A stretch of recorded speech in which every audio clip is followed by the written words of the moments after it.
Chers élèves, bienvenue dans ce cours où nous allons faire une révision de la commande que nous avons déjà fait en cours ensemble.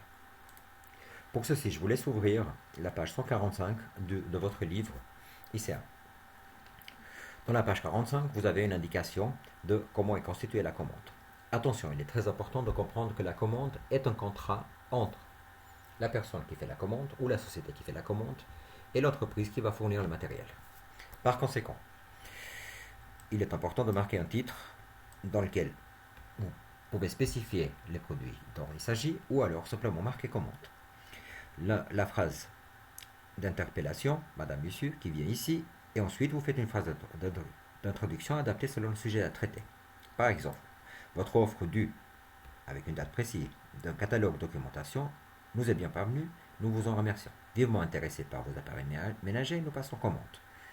Par la suite, donc, voyons ici dans l'exemple, nous passons commande de, et nous avons toutes les spécifications du produit avec numéro de référence et ainsi de suite.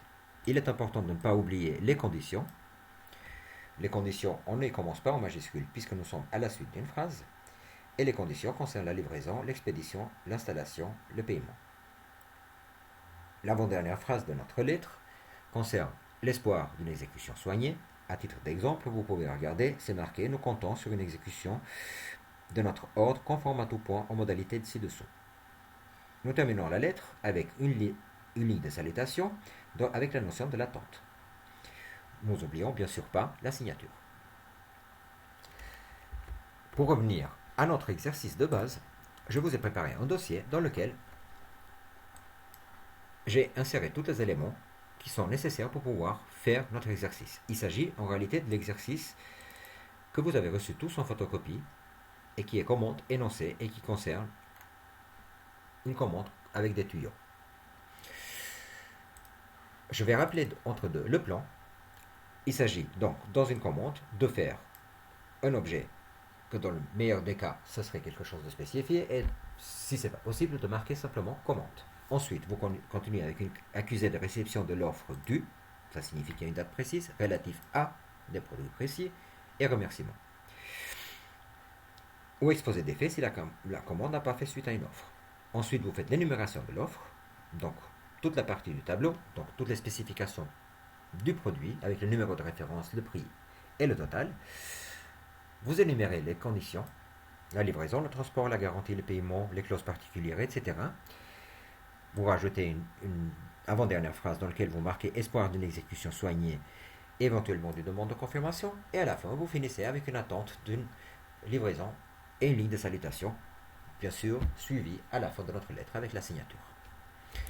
Comme il s'agit d'une seule révision, je vais revenir très rapidement sur la consigne qui était demandée pour cet exercice.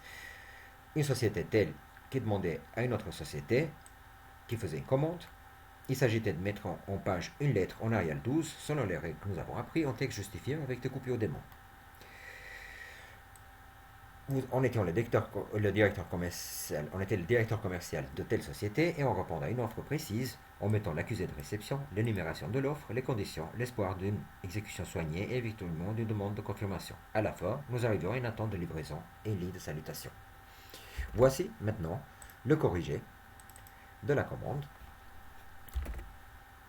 Il se trouve, excusez-moi, ici. Nous avons bien sûr les deux adresses. Nous avons l'objet de la commande. Nous avons la première phrase telle que nous avons vu dans le plan ou dans les consignes. Les spécifications du produit, les conditions, l'exécution conforme et soignée et l'attente, la ligne de salutation avec l'attente. N'oubliez pas les règles de mise en page comme les marges, l'emplacement du destinataire et ainsi de suite, la date automatique et ainsi de suite.